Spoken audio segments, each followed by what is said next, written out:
Good morning. I'm going to book talk one of my favorite books, Long Way Down, and favorite authors by Jason Reynolds. 15-year-old Will lives by certain rules. Don't cry, don't snitch, and always get revenge. So when his brother Sean gets shot while doing an errand for his mother, it's pretty clear to Will what should be done. Will takes the gun his brother left behind and walks out of his apartment ready to avenge his brother's death. The Long Way Down is Will's journey down the elevator. The entire novel takes place in 60 seconds. On each floor, a new character from his past emerges, and Will is given new information about these people.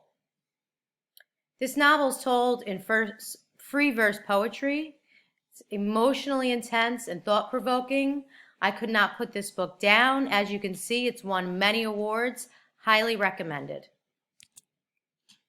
Stay tuned for our next and many book talks. Take care.